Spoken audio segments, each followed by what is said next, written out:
How's it going, everybody? Chuck Holton here. Got to get everything together. One of those days, need more coffee. I am coming to you from my studio here in Panama. We're going to be talking about drug cartels south of the U.S. Mexico border and whether or not Donald Trump is going to actually kinetically go after those guys. That means striking them on the ground in Mexico, which obviously the Mexican government is going to have a problem with that. Mostly not because they are that worried about their sovereignty, although that is part of it. Bigger problem is that they are in cahoots with the cartels. And believe it or not, that is a big problem in Mexico. And we're going to talk about all of that.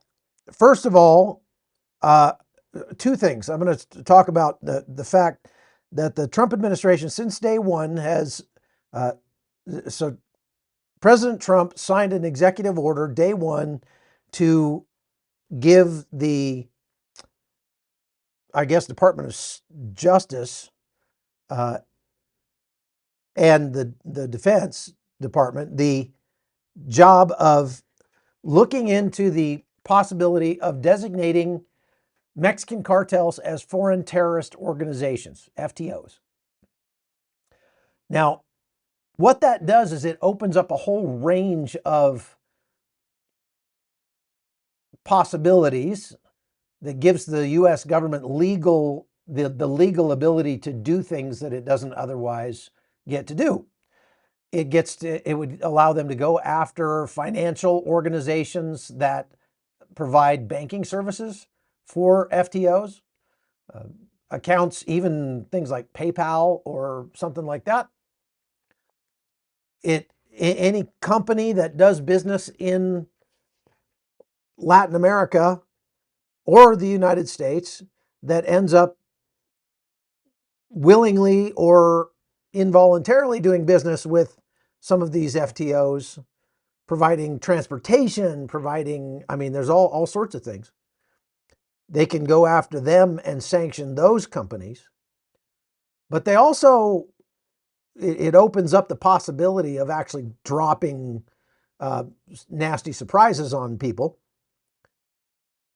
And the Trump administration has been sending, over the last few days or few weeks, a range of aircraft over Mexico for the first time.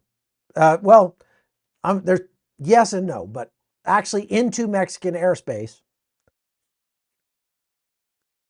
Surveillance aircraft that can pick up an incredible array of signals intelligence and visual intelligence on the ground. So, believe it or not, they actually sent a U-2 spy plane over Mexican airspace. U-2 spy plane is, been around since the Cold War, Gary Powers and all that sort of thing. They can fly up to 70,000 feet and take pictures of your nostril hairs from space, practically. That doesn't even include actual satellites that we've got tasked over the U.S. southern border now. They also have sent Navy P-8 aircraft, which are maritime patrol and reconnaissance aircraft, and they go into the airspace there and just suck up all kinds of data from satellite to cell phones, you name it, and intercept all sorts of imaging and web traffic, cell phones, like I said, everything. There's also that's a P-8 Poseidon aircraft. There's a third aircraft they've been sending over there called a Riven, something like that, that has a crew of like 30 people, including linguists who actually are listening in real time to the cartels in Mexico, picking up their conversations and passing that information through AI systems and then on to real people who can listen in and make decisions based on what we should do. Now, right now, it's clear that we're just in the gathering phase. We're gathering data on these cartels. But keep in mind that these aircraft can be used for targeting missions. So there's a 3-step process the U.S. military goes through when it is targeting bad guys, and that's called find, fix, and finish. So they are looking for the bad guys now and starting to separate the wheat from the chaff when it comes to their signals intelligence and visual intelligence. Then they're making up lists of people who are naughty, checking it twice, sending it through for approval, prioritizing those target lists. And what we may see next are actual drone strikes happening along the US border. Now, some interesting thing that I learned years ago about these aircraft, the spy planes and stuff the United States has, pretty much everything they do is classified. Stephen Waldner asked, does the cartel know they're being watched? Absolutely, no question, but they don't have any idea the extent to which we can watch them. And so that's really where they're going to get surprised. So how do I shut this off? I found this on the web. No, don't follow that on the web. There we go. They're going to be surprised at how much we can gather from what they're doing in Mexico. Now, one thing I learned years ago as I was reporting on the war in Afghanistan is that pretty much everything these aircraft do, from Predator drones, Reaper drones, all the way up to AWACS and U-2 spy planes, it's all highly, highly classified. And so it's virtually impossible to get unedited footage that they shoot to get an idea of their capabilities. But there was a loophole that we found that actually sort of made all of that a moot point. And that was that the DEA and the Border Patrol had their own Predator drones, Reaper drones, that they were using along both in Afghanistan and along the U.S. southern border. And just because of a loophole in the way that they're set up, or Title 10 and all that, their footage was not classified. And so I was able to get raw video feeds from in Afghanistan from DEA drones overhead that I was able to use because anything that's not classified, that's filmed by a government official or any government employee in the course of their duties, which would include soldiers or anything like that, is legally considered to be public domain. That means anybody can use it for anything they want. So I actually got a hold of a whole mission's worth of footage from Afghanistan from a DEA drone and was able to make use of it. And it's actually sold really well all over it's been in like designated, actually scrub some of the data from the location data and stuff like that from the video before I put it up for sale. But it was still pretty amazing footage. And I made a trip down to Fort Huachuca, Arizona with my friend Oliver North one time to do a report on how the Border Patrol, as USCBP, had their own Reaper drones and were flying them up and down the border looking for people coming into the U.S. illegally over the border. And that's one of the ways that they figured out that probably only about 15%, 15 to 20% of the people at that time who were coming across the border illegally were being caught by Border Patrol. The rest were just gotaways. There were a whole lot more gotaways than anybody ever believed at that time. Now we have a little bit better sensors and stuff now, but at that time it was a big deal. And we got to go into the cockpit, so to speak, which was a trailer that was set up next to the runway on the side of the runway there at Fort Huachuca. And we got to go out and watch them pulling out footage. I'm sorry, pulling out the drones. Some people are saying the sound is cutting out. I'm actually connected to two separate connections. And this is the Starlink. I'm on the Starlink, and so it appears that once in a while the Starlink kind of comes and goes.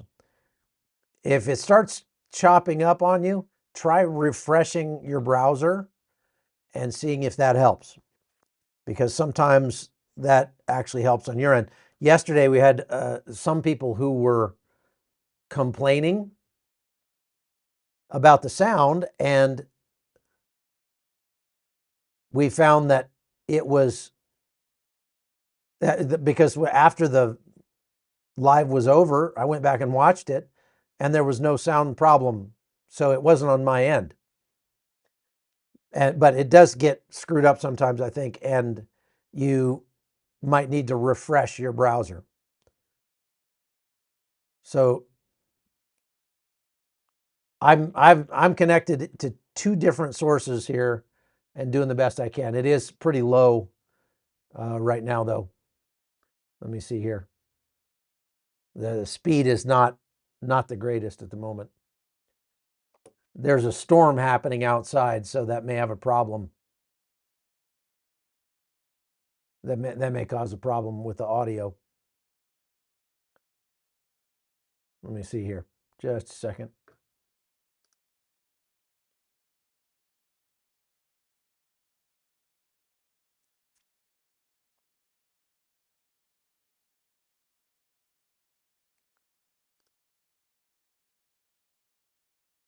Just a thought.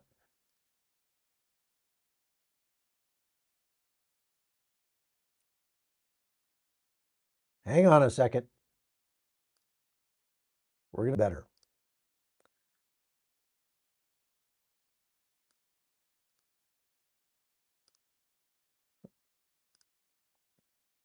Trying everything I can.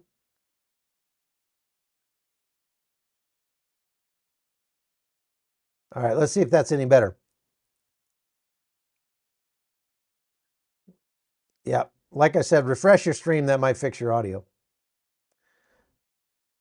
Anyhow, so we went to Fort Huachuca and we watched them pull out the Reaper drones. We watched them take off. We went into the trailer.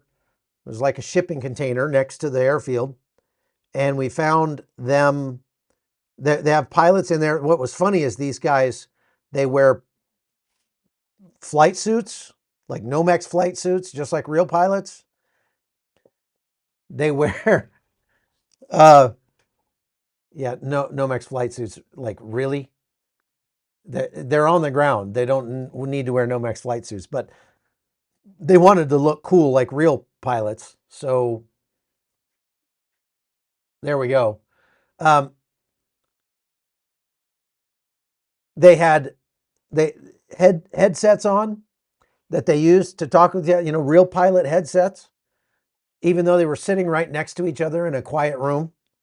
The reason that pilots wear headsets on aircraft is because it's really loud and the intercom allows them to talk to each other and hear each other. But they still did that in the shipping container on the side of the airstrip. I thought that was kind of strange. Anyway, those guys were flying up and down the border, but they did not cross into Mexican airspace. And not crossing into Mexican airspace kind of was the point. This is what has changed. Now we have aircraft that are actually crossing into Mexican airspace. So this is kind of a big deal. Now, that high altitude surveillance, like I said, they are making target lists at this moment. And in the near future, it would be great if we could see actual strikes against cartel targets in Mexico. Now, most likely, because Mexico is an ally, we would coordinate with the Mexican authorities, at least in the beginning.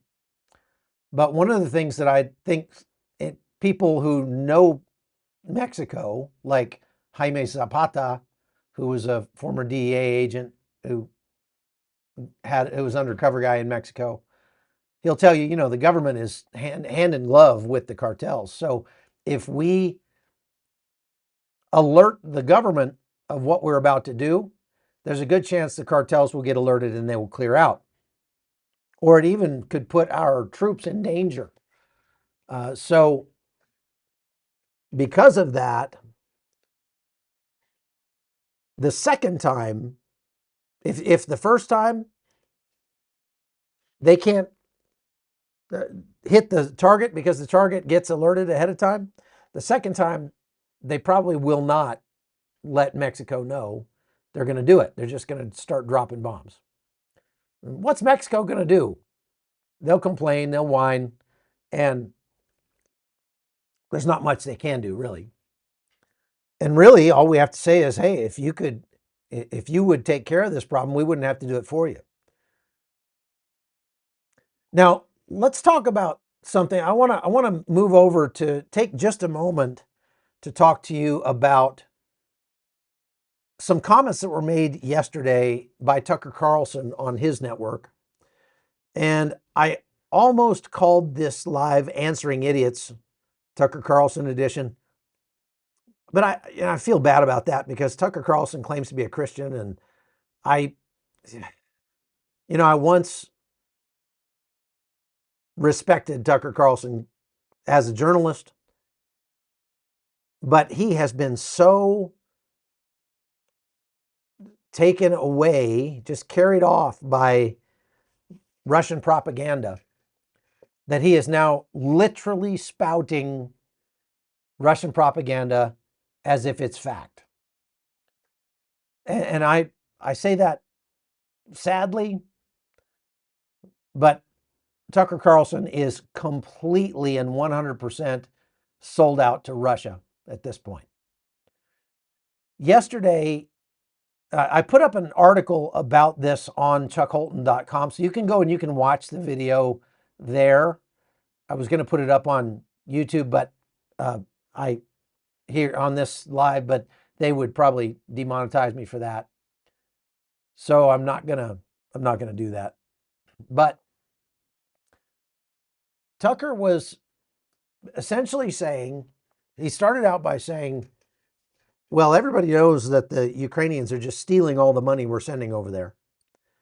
And if you go to Europe, everywhere you go, if you go to resorts anywhere in Europe, all you see are wealthy Ukrainians who are coming in and literally spending $1 million an hour. That's what he said. And folks, I've been all over Europe in the last 3 years. I've been to a lot of resorts, nice places in Greece, in Portugal, in Spain, in Austria. And I have yet to run into Ukrainian oligarchs dropping $1 million an hour, or at any Ukrainian oligarchs over there. I have run into quite a few Russians, believe it or not, but not Ukrainians. The only wealthy Ukrainian that I ran into, just to be as fair as possible, it was on the border between, I guess it was between Ukraine and Moldova. And they were crossing, it was in a vehicle, crossing into Moldova out of Ukraine. And the guy driving this, I tried to walk across the border and they wouldn't let me. So they said, you have to be in a vehicle. And I didn't have a vehicle. I'd been dropped off by a taxi. So, oh no, I was trying to get into uh, Hungary. No, Hungary, Romania. Trying to get into Romania. And I was at the border between Romania and Moldova. I was trying to get back in.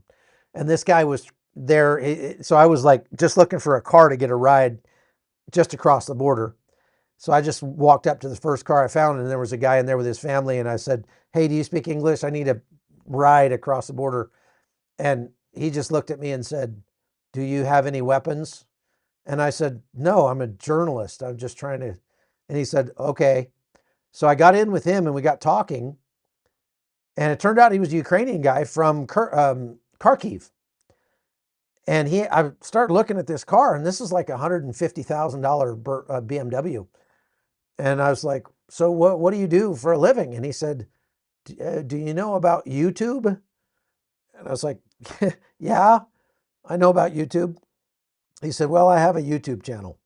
I said, oh, really? Cool. What's that? He said, oh, it's The Q on YouTube. So if you go and look up The Q on YouTube, he's got like 14 million subs, which means this guy's making 300 grand a month easy.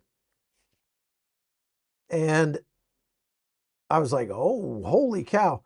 Well, you know, they had a law in effect that's still in effect that military age males are not allowed to leave Ukraine without special permission because they don't want people dodging the draft if they get mobilized. And at that time, toward the beginning of the war, wealthy Ukrainian men were able to bribe their way out, and that's what this guy had done. So it's not that there isn't any corruption at all. But anyway, Trucker Carlson went on to say that a large amount of U.S. weaponry, up to 50% of all of the weapons that the United States has sent to Ukraine, is being sold on the black market. Much of it to U.S. drug cartel or to Mexican drug cartels. Now, it's hard to know where to begin with that statement because that is just so unbelievably wrong.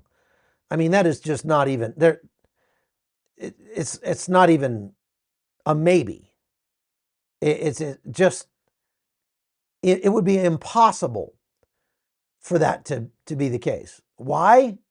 Well, first of all, if you go to the U.S.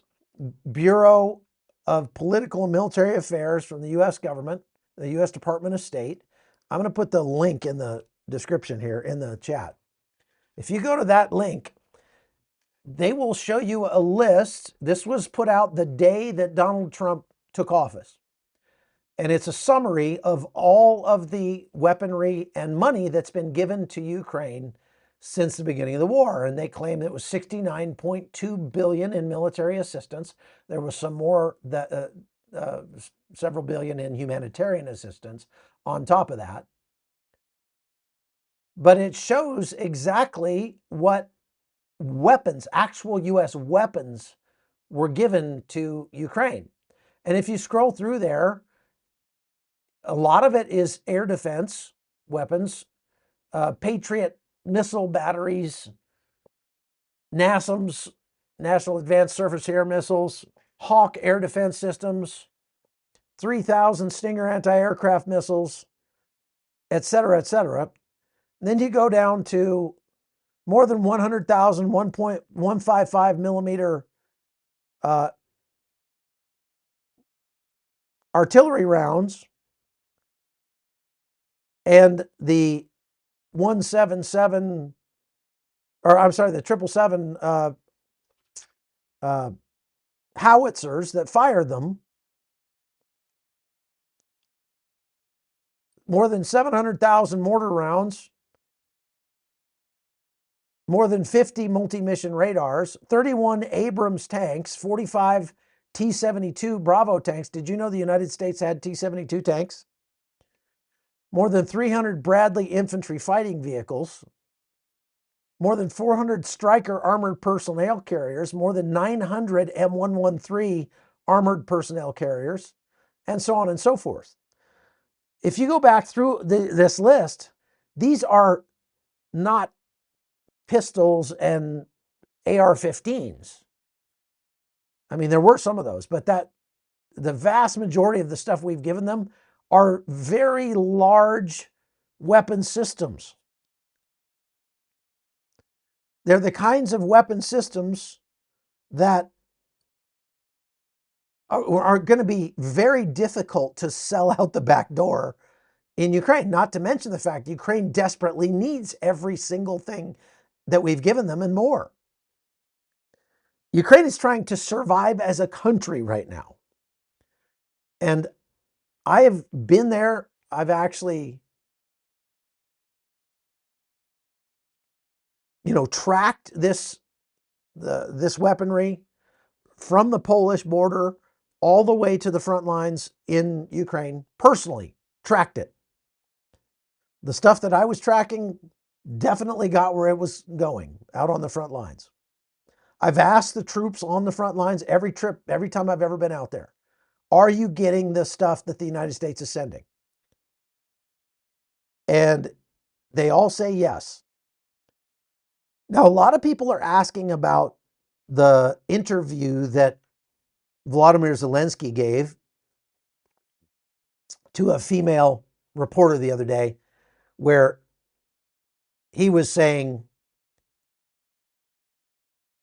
that she asked, well, the U.S. has given $170 billion to Ukraine. Where is all that money going? And Zelensky was like, I'm not aware of 170 billion that we've received. We've received 77 billion total from the United States. So I don't know. And then everybody has made that out to be like, oh, Zelensky just admitted that there's $100 billion missing. No, that's not what he said. He said, we've received 77 billion.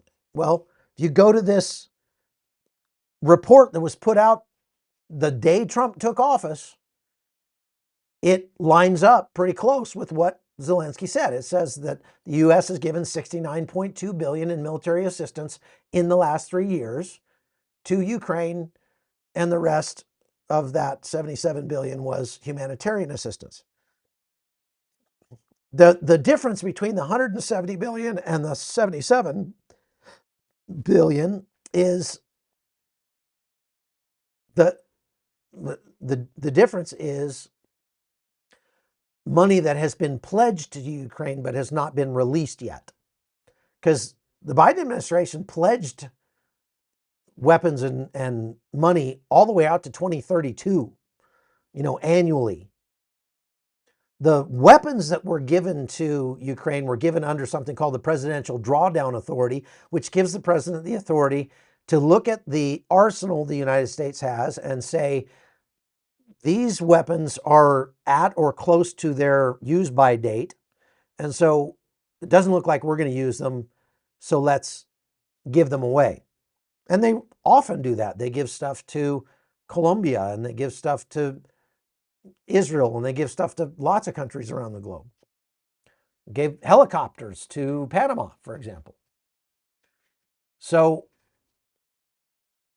that Presidential Drawdown Authority was what was used to give this stuff away. But suffice it to say that it would be highly, highly unlikely, very difficult, if not impossible, for Ukraine to ship Patriot missile batteries out of Ukraine secretly with nobody knowing about it and sending them to Mexico. That's just not happening. M777 howitzers and tanks and M113 armored personnel carriers, they're not going to the cartels in Mexico.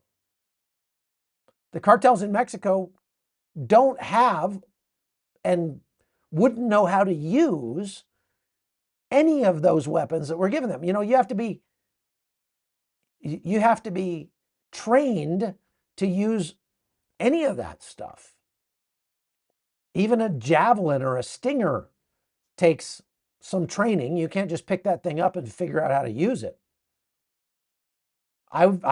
Was trained to use Stinger missiles, and it takes a little training. Even an AT-4 anti-tank missile takes some training.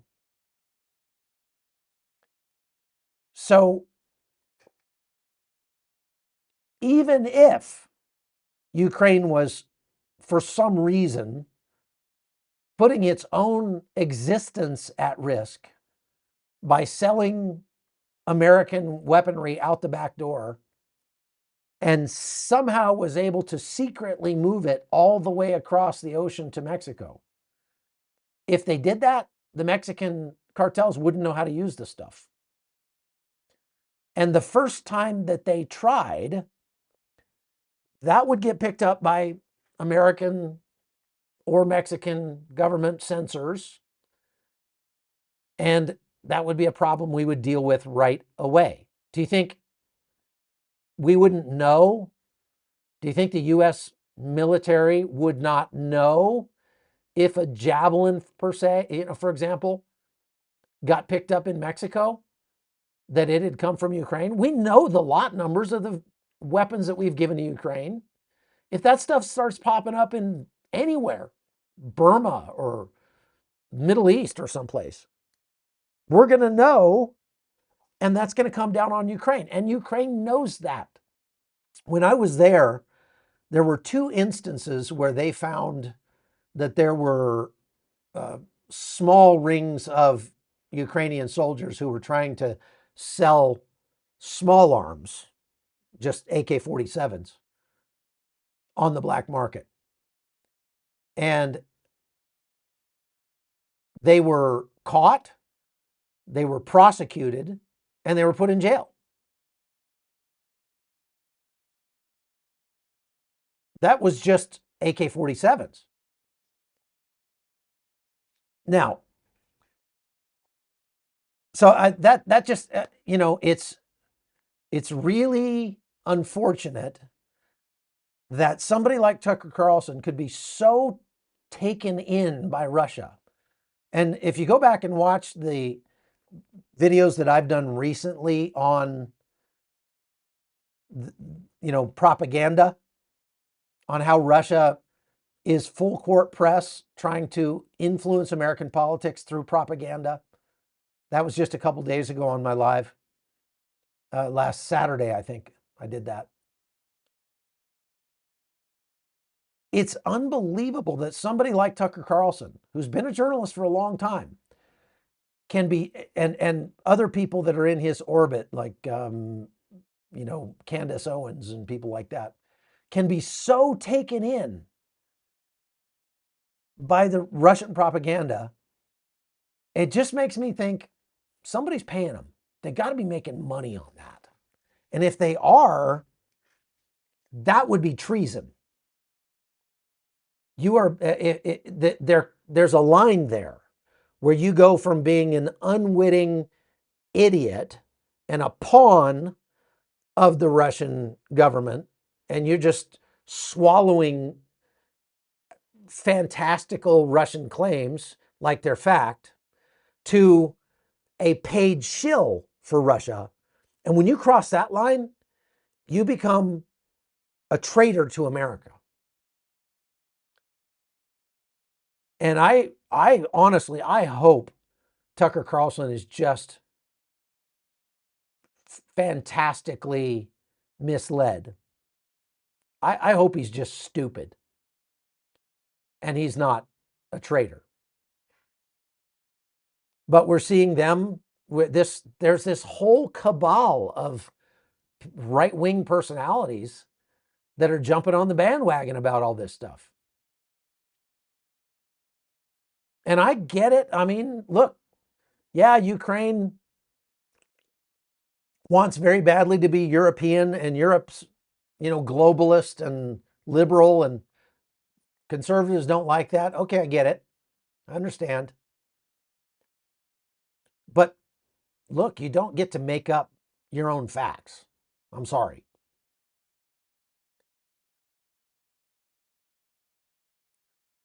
Robert says he sees Ukrainians everywhere and their kids. I'm not saying I haven't seen Ukrainians. I've seen a lot of Ukrainians around Europe and in Armenia, but I'm saying I don't see fabulously wealthy Ukrainians out, rocking in the nightclubs and spending money like it's going out of style. And even if I did, it would not be the first thing that I would go to say, oh, they're getting tons of money from the United States and that's where they're spending it. I've seen, especially in Armenia, there are a lot of Ukrainians that fled there at the beginning of the war with their families. Some of them are men who were dodging the draft, and many of them are just women and children.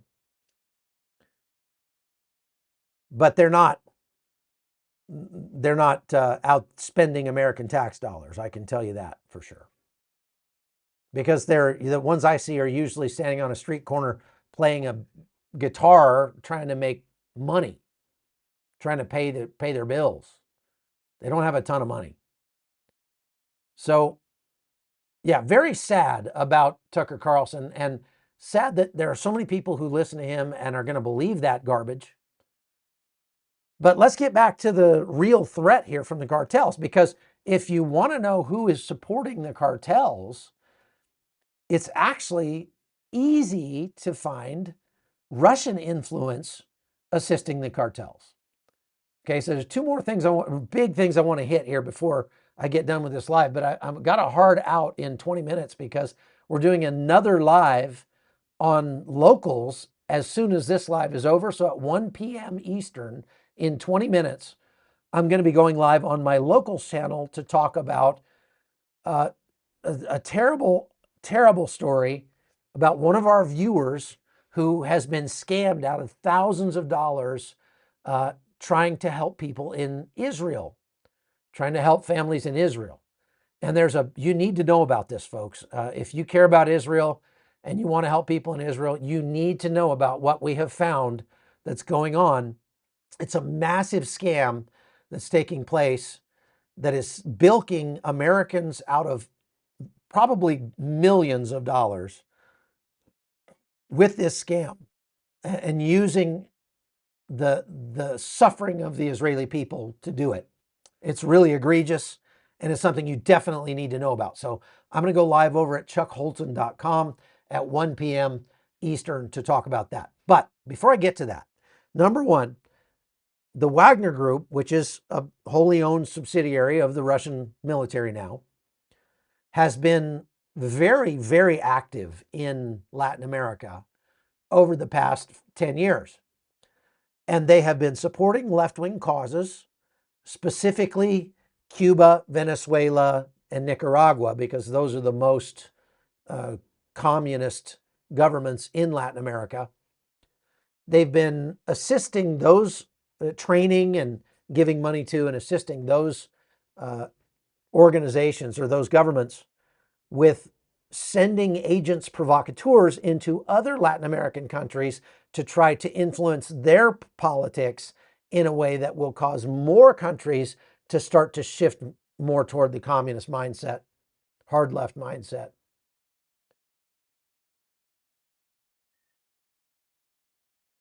They have brought in weapons from Russia and distributed them in Latin America.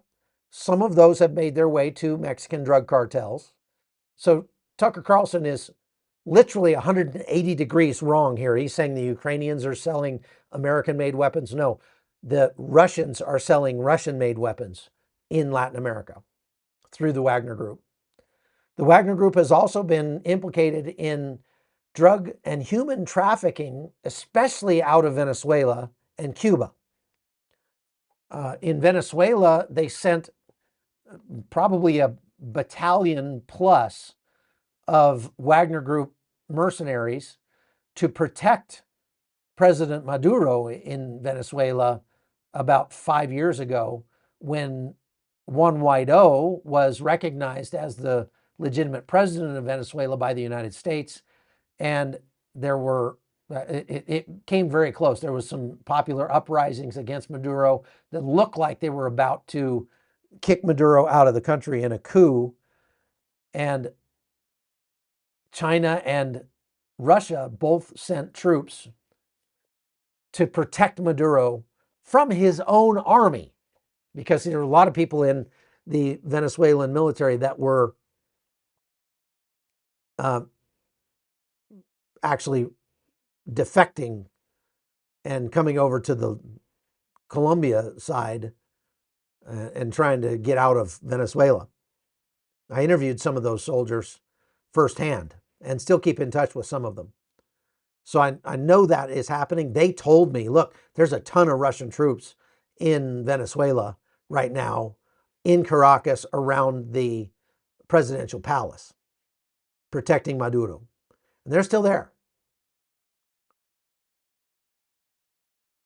So if you want to know who is actually supporting shenanigans in Latin America, it's the Russians. It's not the Ukrainians.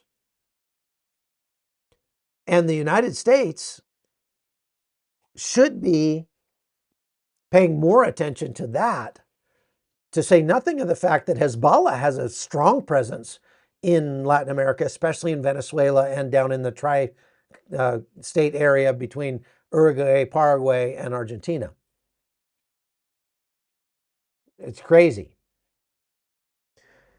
Now, when Tucker came out and was saying that Ukraine was providing weapons to the drug cartels in Mexico, I was like, is there some report I missed? And I went and did a deep dive into the available reports, available information, intelligence data that's out there in open source. And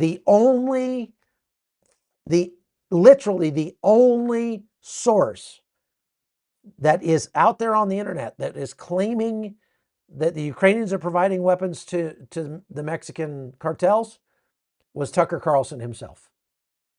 Tucker literally got that direct from Russia and started putting it out. He is becoming a mouthpiece for the Russian government. All right? Now, the second thing, or the last major thing I want to get to about this, is when Donald Trump made the statement that he was going to put a 25% tariff on Mexico the other day, last week. And Mexico, their president, Gloria Sheinbaum, stood up and announced reciprocal tariffs. One of the big, we're talking, the Trump administration is talking about fentanyl flowing unchecked into the United States out of Mexico. And that is a huge problem. There's no two ways about it. That is a massive problem. But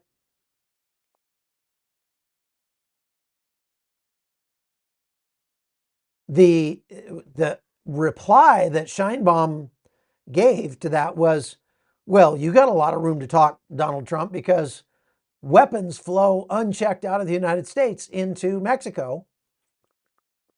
And that's why we have all these problems with the cartels, is because the United States makes it so easy for cartels to get guns out of the United States into Mexico.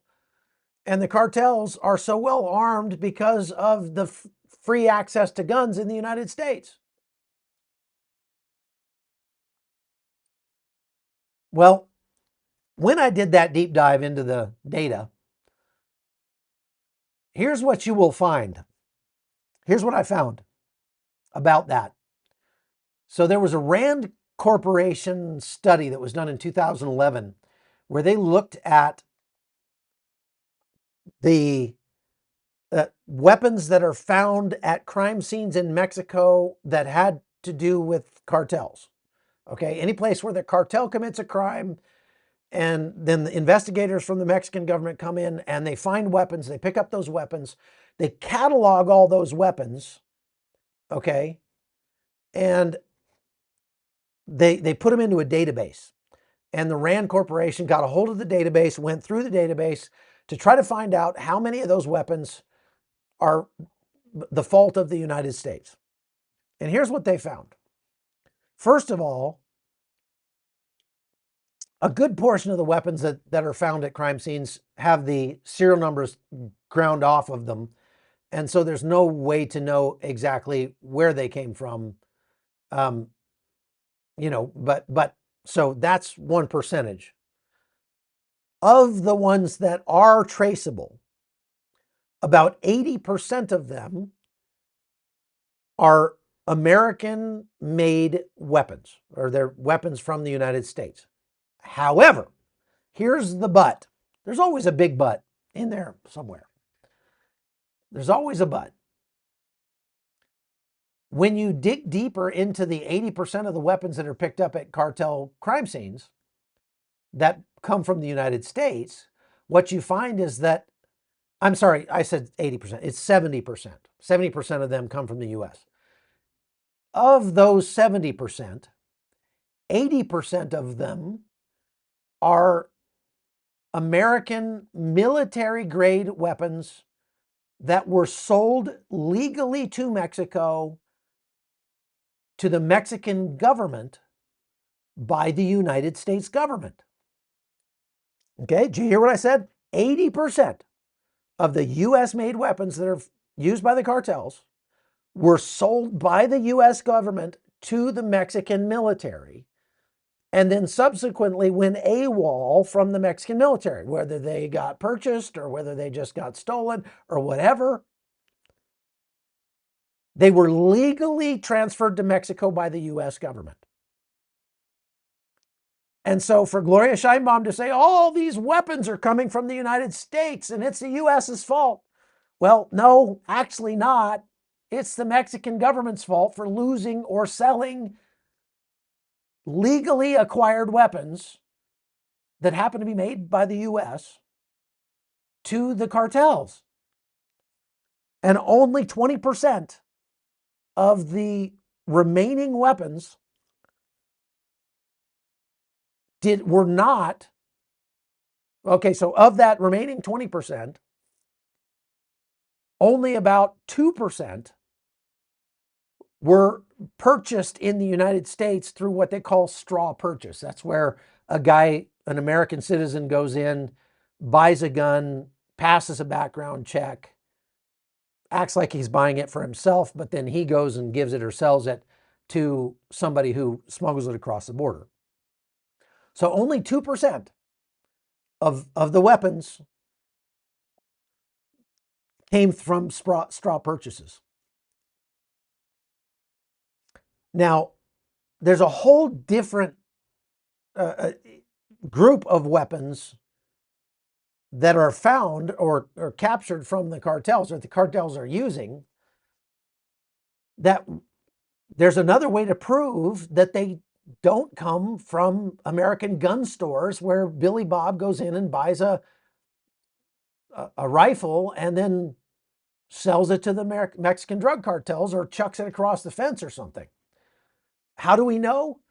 Because the kinds of weapons that we're finding, or not we, but that the Mexican government is finding when they take out some cartel guys, arrest them or whatever, is that they are the kinds of weapons you cannot buy legally in the United States without a very special permit. They are fully automatic machine guns. We're talking about M60 machine guns, M249 squad automatic weapons, M240 Bravo belt-fed machine guns. Now, you theoretically can get one of those as a private citizen in the United States, but you've got to go through a long and laborious process, an expensive process of licensing and background checks and all that stuff in order to do it. And if one of those guns that you got legally, I mean, you can't just go buy them from a gun store or from a gun show or something like that. But if you had one of those legally, I know some people who do, and it ended up in a crime scene in Mexico, you are going to jail for a long, long time. Meaning they're not going to lose track of guns like that. But more importantly, the majority of the belt-fed weapons, heavy machine guns, rocket-propelled grenade launchers, anti-tank missiles, anything like that that they are finding in Mexico are Soviet bloc weapons. They weren't made in the United States. They weren't made by the United States. They're not carried in the United States. They're not sold in the United States. You can't get them in the United States. You can't get an RPG-7 at a gun show. Okay? You just can't. You can't get an RPK machine gun from, Dick's Sporting Goods. It just you just can't. It's not possible. And so now, whether or not the president of Mexico understands those complexities, she probably doesn't, because that's getting kind of deep into the weeds here. But suffice it to say, she's as wrong as could possibly be. There are not a flood of American-made weapons being purchased at gun stores and gun shows in the United States and then being driven across the border into Mexico. There are a few. There are some. But it's a minute fraction of the total amount of guns that are available to the cartels. And there are much more guns available to the cartels that are coming from the Wagner Group than there are from the United States. Okay? So, now let me go back and see, are there questions up here? I found out that it looks like Mama Riss cannot post questions. So maybe Amy, if she's on, or Nathan can post questions. I don't know if I haven't been watching the thing. Question: would it be possible for you to talk to Tucker and straighten this out? I would love to. Tucker's not going to talk to me, and I don't have his phone number. If you have his phone number, send it to me and I'll call him. I mean, I don't think Tucker wants to hear the truth. Tucker is very, very deeply invested in the narrative that the Ukrainians are the bad guys in this conflict. And he has been almost since day one. I remember listening to him talk to Colonel McGregor at the beginning of the war. And this is like November 2022. And Colonel McGregor was saying, the Ukrainian military is about to collapse. They're going to collapse any day now. They are crumbling as we speak, especially down in the south. The Ukrainian military is, in big trouble. And 2 days later, the Ukrainian military pushed the Russians out of Kherson, and I was there 2 days after it happened. I went down there, and it was exactly the opposite. And Colonel McGregor's guys like that, and Scott Ritter, those guys, they've been stratospherically wrong, just very, very, very consistently wrong on everything they've said about Russia, Ukraine, and Israel since the beginning. And Tucker Carlson was heavily invested in believing those guys at the very beginning. So I don't think that he would talk to me. I don't think he would face up to the truth, even if he did. I don't know if Tucker has ever been to Ukraine, ever. I've been to Ukraine and to Russia, both. I was in Ukraine in 2014. I was in Russia in 2018 or 19. 2015, I was in Russia. I've been to both. But I don't think Tucker Carlson is willing to actually see the truth. And I would challenge, I have done this. I've challenged friends of mine who were journalists that were very anti-Ukraine to come with me to Ukraine. And two of them did, Oscar Blue Ramirez and Ben Bergquam. I think both of them got a much better sense of the reality of the situation on the ground after going to the front line in Ukraine. I would love to take Tucker Carlson to the front line in Ukraine, but the Ukrainians would not like that at all. They wouldn't go for that. So somebody's saying, please, what do you believe is going with the lineup of tanks on the Israeli border? Well, if you're talking about Egypt, the Egyptians, I don't think that's real. I saw that. That might be AI. I'm not sure if it is real, Faye. It's because the Egyptians are trying to make a statement that no, we are not going to take any Palestinians in Egypt. Now, I would love to see President Trump make good on his promise to cut all aid to Egypt and Jordan if they won't take Palestinians. However, if he did that, it would seriously destabilize the region, because one of the reasons that Jordan and Egypt are on peaceful terms with Israel, if not friendly terms, is because we give them lots of money. We buy their loyalty and have been for many years. The United States gives money to Egypt and Jordan so that they will be nice. They will play nice with Israel. Okay. What do you believe is, okay, so I saw that one. Any other question? If you have a question, ask it quick. I've got 3 minutes. There's a little bit of truth that Tucker reports, but Tucker is majoring on the minor events, thus amplifying the wrong side of the facts, blah, blah, blah.